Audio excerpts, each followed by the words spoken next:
আর দ্রোণও নিতান্ত কম লোক ছিলেন না। দ্রোণ অর্থাৎ কলসির ভিতর জন্মিয়াছিলেন বলিয়া তাহার নাম দ্রোণ। তিনি ভরদ্বাজ মুনির পুত্র।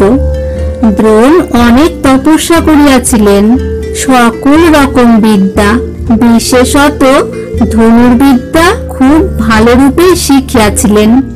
তারপর পরশুরামের নিকট তাহার সমস্ত অস্ত্র পাইয়া তিনি এমন হইয়াছিলেন যে তাহার সামনে কেহ দাঁড়াইতেই পারিত না। পাঞ্চাল দেশের রাজা পৃষতের পুত্র দ্রুপদের সহিত দ্রোণের ছেলেবেলায় বন্ধুতা হইয়াছিল। তখন দ্রুপদ দ্রোণকে বলিয়াছিলেন, বন্ধু, আমি রাজা হইলে সত্য করিয়া বলিতেছি, আমার যাহা কিছু সব তোমারই হইবে। সেই ছেলেবেলার কথা দ্রোণের মনে ছিল। বড় হইয়া দ্রোণ কৃপাচার্যের ভগিনীকে বিবাহ করেন এবং অশ্বত্থামা নামে তাহার একটি পুত্র হয়। দ্রোণ অতিশয় দরিদ্র ছিলেন। ছেলেকে দুধ কিনিয়া খাওয়াইবার শক্তি তাহার ছিল না। অন্য ছেলেদিগকে দুধ খাইতে দেখিয়া একদিন অশ্বত্থামা কাঁদিতে লাগিলেন।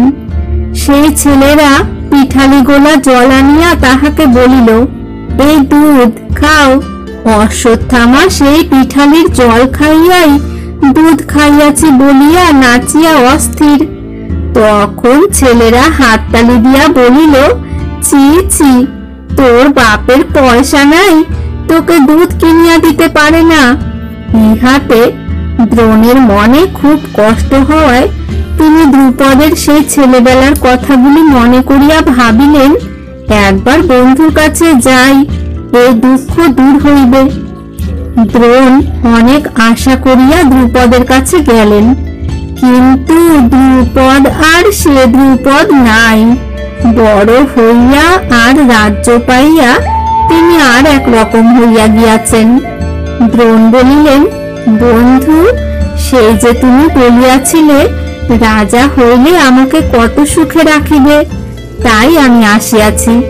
দ্রুপদ বলিলেন, বলো কি ঠাকুর, আমি রাজা আর তুমি ভিখারি, তুমি নাকি আবার আমার বন্ধু? ছেলেবেলায় তোমাকে কি বলিয়াছি তাহা কে মনে রাখিয়াছে? চাহ তো না হয় তোমাকে একবেলা চারিটি খাইতে দিতে পারি।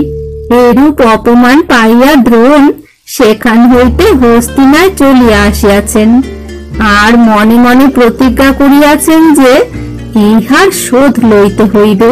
হস্তিনায় আসিয়া দ্রোণ যুধিষ্ঠির, দুর্যোধন প্রভৃতির গুরু হইলেন। তাহাদিগকে তিনি বলিলেন, বাছা সকল, আমি খুব ভালো করিয়া তোমাদিগকে ধনুর্বিদ্যা শিখাইব, কিন্তু শেষে তোমাদিগকে আমার একটা কাজ করিয়া দিতে হইবে। এ কথায় সকলেই চুপ করিয়া রহিল। কেবল অর্জুন বলিলেন, হ্যাঁ গুরুদেব, আপনার কাজ অবশ্যই করিয়া দিব। হা, এই কথাগুলি না জানি বুড়ার কাছে কতই মিষ্ট লাগিয়াছিল। তিনি অর্জুনকে জড়াইয়া ধরিয়া চোখের জলে তাহাকে ভিজাইয়া দিলেন। রাজপুত্রদের শিক্ষা আরম্ভ হইল। দ্রোণের কাছে শিক্ষা পাইবার লোভে বাহিরেরও দু একটি রাজপুত্র আসিলেন, আর একটি ছেলে আসিলেন, তাহার নাম কর্ণ। লোকে বলে কর্ণ অধিরথ নামক এক সারথীর ছেলে। কর্ণের সঙ্গে প্রথম হইতেই অর্জুনের শত্রুতা হইয়া গেল। কর্ণ অর্জুনের সঙ্গে বড়ই রেষারেষি করেন, আর দুর্যোধনের সঙ্গে জুটিয়া যুধিষ্ঠির আর তাহার ভাইদিগকে অপমান করেন। যাহা হোক, অর্জুনের সমান কেহই শিখিতে পারিল না। শিখিবার জন্য তাহার যত্ন দেখিয়া দ্রোণ বলিলেন, তোমাকে এমনি ভালো করিয়া শিখাইব যে তোমার সমান আর পৃথিবীতে কেহ থাকিবে না। ছেলেদের শিক্ষা বেশ ভালো করিয়াই হইল। দুর্যোধন আর ভীম গদা খেলায় খুব মজবুত হইলেন। নকুল সহদেব খড়গে, রথ চালাইতে যুধিষ্ঠির, আর ধনুকে যে অর্জুন তাহা বুঝিতেই পারো। ভীম আর অর্জুনের ক্ষমতা দেখিয়া ধৃতরাষ্ট্রের পুত্ররা আর হিংসায় বাঁচে না। ইহাদের পরীক্ষা লইবার জন্য দ্রোণ চুপি চুপি এক কারিগরকে দিয়া একটা নীল পক্ষী প্রস্তুত করাইলেন। তারপর সেটাকে এক গাছের আগায় রাখিয়া রাজপুত্রদিগকে ডাকাইয়া বলিলেন, তোমরা তীর ধনুক লইয়া প্রস্তুত হও। একবার এক একজনকে আমি তীর ছুড়িতে বলিব। আমার কথা শেষ হইতে না হইতেই তাহাকে ওই পাখিটার মাথা কাটিয়া ফেলিতে হইবে। সকলের আগে যুধিষ্ঠিরের ডাক পড়িল। যুধিষ্ঠির ধনুক উঠাইয়া পাখির দিকে তাকাইয়া প্রস্তুত। দ্রোণ জিজ্ঞাসা করিলেন, কি দেখিতেছ? যুধিষ্ঠির বলিলেন, গাছ দেখিতেছি, আপনাদের সকলকে দেখিতেছি, আর পাখিটাকে দেখিতেছি। ইহাতে এই বোঝা গেল যে যুধিষ্ঠিরের নজর ঠিক হয় নাই, তিনি এদিক ওদিক তাকাইতেছেন। কাজেই এ কথা শুনিয়া দ্রোণ মুখ সিটকাইয়া বলিলেন, তবে তুমি পারিবে না, তুমি সরিয়া দাঁড়াও। এই রূপে এক একজন করিয়া সকলেই আসিলেন। সকলেই লজ্জা পাইয়া ফিরিয়া গেলেন।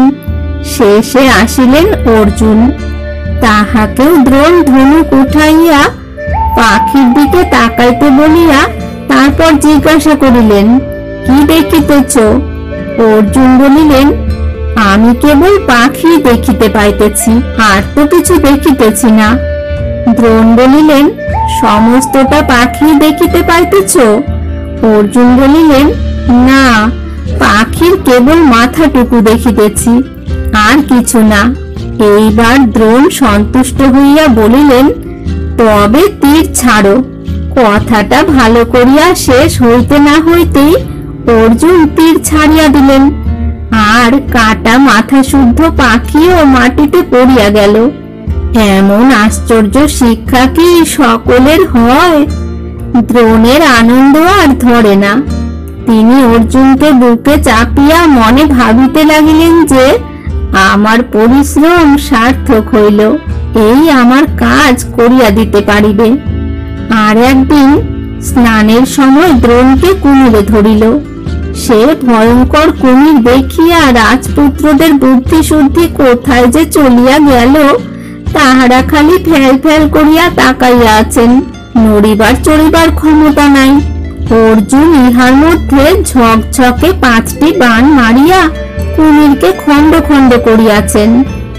দ্রোণ ইচ্ছা করিলেই কুমির মারিয়া চলিয়া আসিতে পারিতেন, কিন্তু রাজপুত্রদিগকে পরীক্ষা করিবার জন্য তিনি তাহা না করিয়া কেবল ডাকিতেছিলেন, রাজপুত্রগণ, আমাকে বাঁচাও। অর্জুনের বুদ্ধি আর সাহস দেখিয়া তিনি তাহাকে ব্রহ্মশিরা নামক একটি আশ্চর্য অস্ত্র পুরস্কার দিলেন।